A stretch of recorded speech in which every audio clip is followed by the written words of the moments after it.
Le pêcheur solitaire. Le lac était calme. À la tombée de la nuit, pas un souffle de vent et ne venait troubler la surface de cette vaste étendue d'eau. Le flotteur lumineux était bien visible et, plus tard, le clair de lune offrirait un spectacle merveilleux sur le miroir d'eau. Tiens, le flotteur a légèrement tressailli vers le bas, un signe indubitable qu'un poisson s'attaquait prudemment à l'appât. S'il avalait l'appât, le flotteur disparaîtrait alors complètement dans l'eau et il devrait ferrer.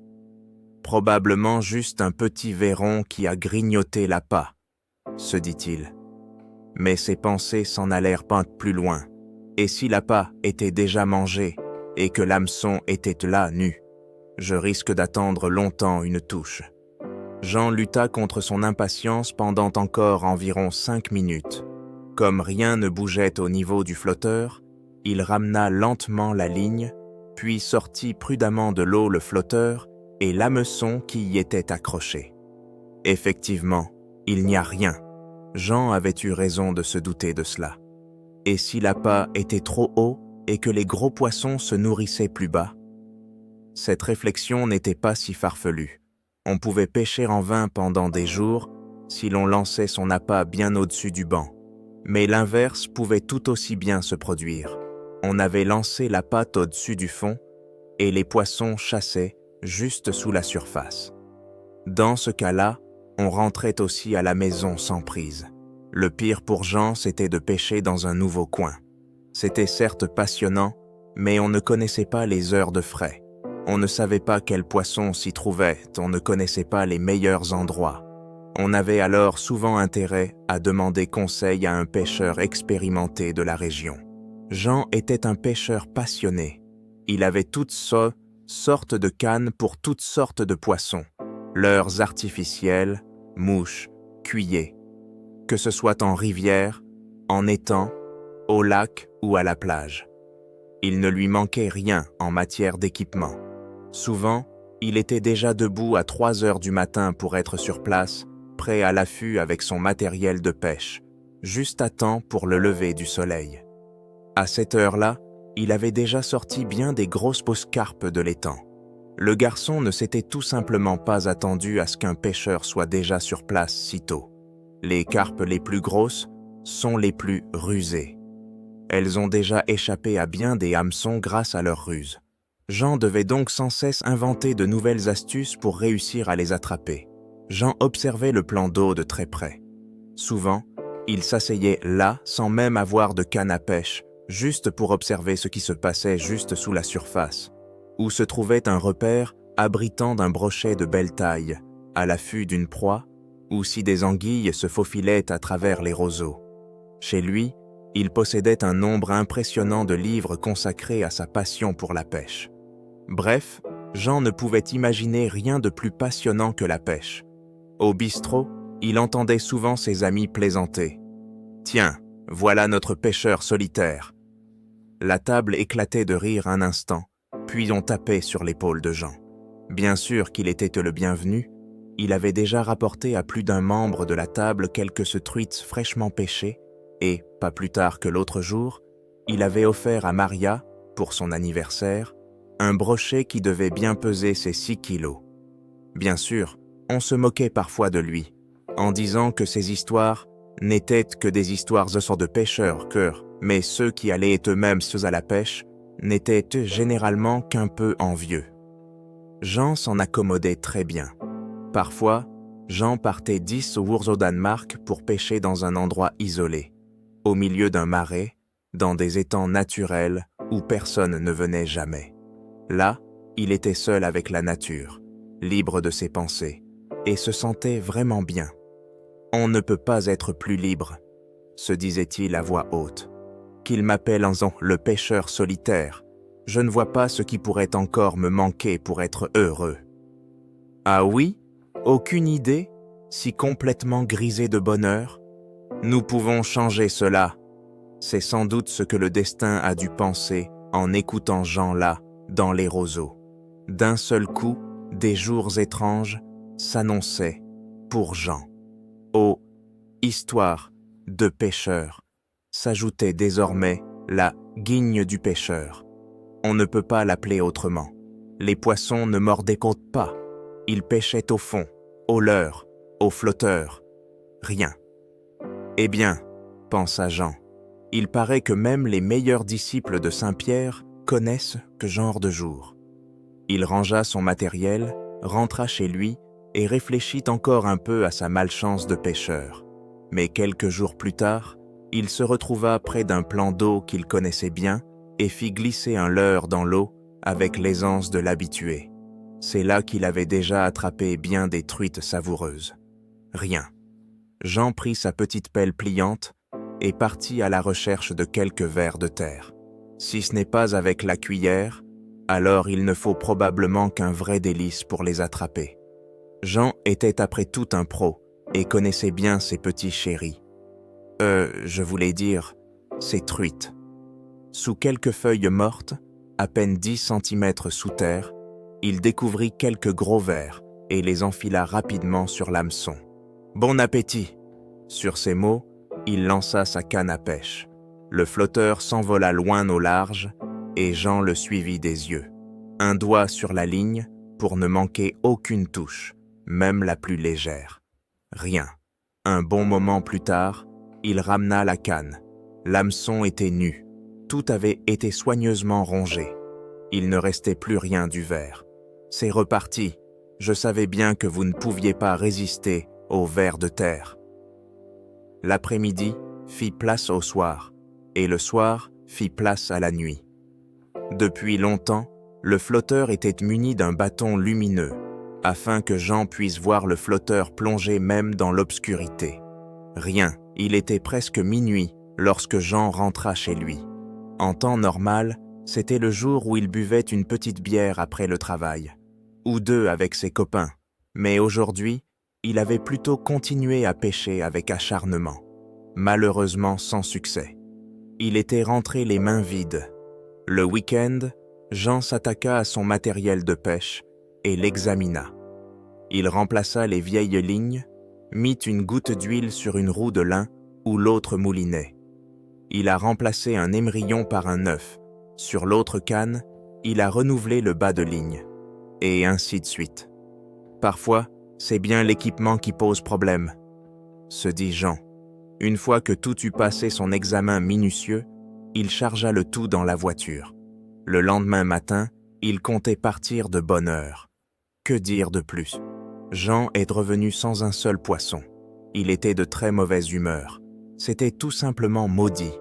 Même lorsqu'à un moment donné de l'automne, il se retrouva enfoncé jusqu'aux hanches dans l'eau glaciale d'un petit ruisseau et tenta sa chance avec sa canne à mouche à son endroit habituel, là où il n'était encore jamais rentré à la maison sans poisson. Rien ne fonctionna. Pire encore, il a perdu sa canne à mouche. Il a baissé sa garde un instant, elle lui a glissé des mains et a disparu derrière le rapide suivant. Ça commence bien, l'automne. Le destin a dû bien se moquer du pauvre Jean, si seul. Pendant 2 ans, il lui a joué ses mauvais tours, jusqu'au jour où, cela faisait 6 semaines qu'il n'était plus allé pêcher, il avait complètement perdu l'envie. Mais d'une manière ou d'une autre, sa vieille passion l'avait rattrapé après le long hiver, et par une belle journée de printemps, on trouva Jean assis au bord d'un petit étang, il pêchait la carpe. « Eh bien, pêcheur solitaire ?» demanda une voix derrière Jean. Là se tenait une femme aux longs cheveux noirs et au visage joyeux. « Comment se passe la pêche ?»« Ah, bonjour. » Jean ne savait pas s'il devait se réjouir de cette compagnie. Il était certain qu'aucun poisson ne mordrait désormais, car en tant que pêcheur, il fallait être sacrément silencieux. D'un autre côté, si cela devait encore être une de ces journées sans aucune prise, c'était peut-être formidable de pouvoir au moins partager sa peine avec une âme humaine. La pêche ? Regardez, voilà mon seau, vide, mais je ne suis assis ici que depuis une heure, même si, pour être tout à fait honnête, je n'ai pas beaucoup d'espoir d'attraper quoi que ce soit. Pourquoi donc ? C'est pourtant le temps idéal pour pêcher après ces jours de tempête. Eh bien, c'est ce que je pensais aussi. Mais si je vous dis que je n'ai pas attrapé un seul poisson ces 2 dernières années, vous ne me croirez certainement pas.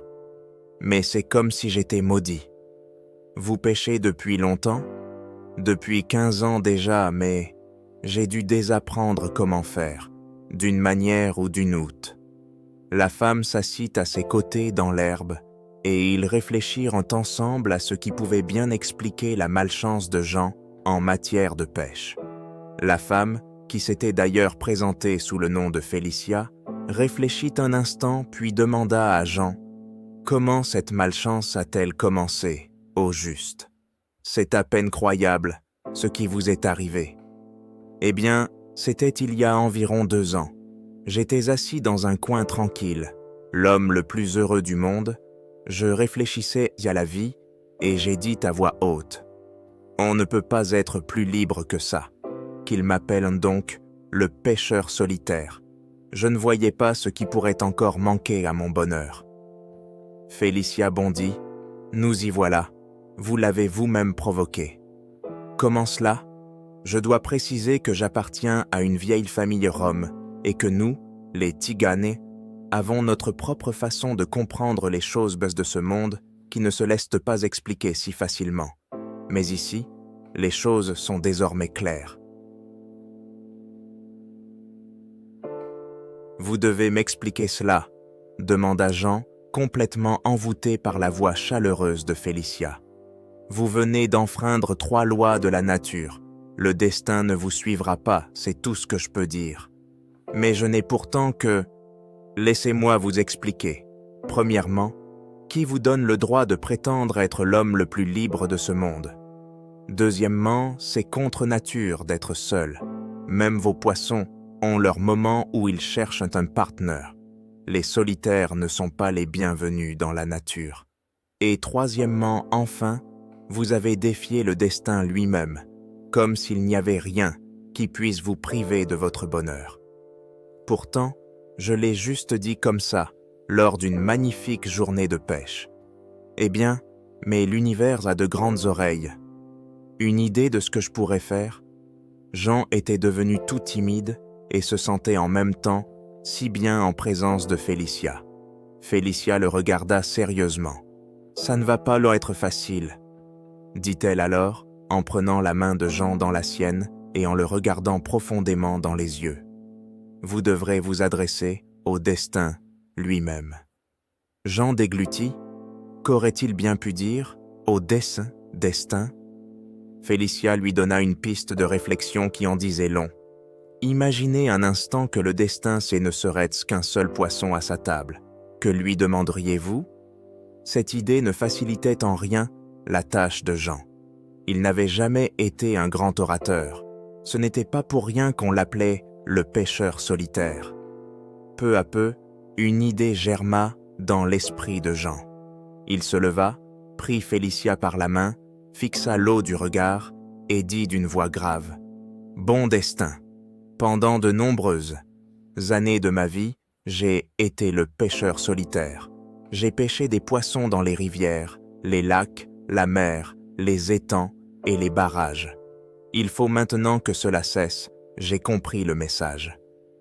À partir d'aujourd'hui, je me consacrerai à la préservation des poissons, j'aménagerai des étangs et les truites, les carpes, les cendres et les anguilles se porteront bien chez moi. » Puis, s'adressant à Félicia, « Et si tu le souhaites, tu m'accompagneras dans cette nouvelle voie. » Félicia regarda Jean avec tant de bienveillance qu'il dut se ressaisir un instant.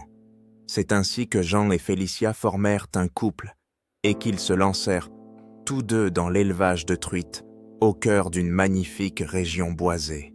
Le destin leur fut favorable. Il offrit le succès à leur entreprise et leur donna 3 magnifiques filles. Quant aux pêcheurs solitaires, c'en était fini. Même les amis du bistrot venaient souvent à la cabane près des étangs où il y avait toujours une bonne bière. Et je ne vous parle même pas des truites grillées. Vous voyez, au plus profond de notre âme se cachent aussi les contraires qui nous permettent de changer complètement notre vie et de faire exactement le contraire de ce que nous avions fait jusqu'à présent. N'est-ce pas une merveilleuse pensée que de savoir cela? Et voilà, on arrive à la fin de notre conte pour aujourd'hui.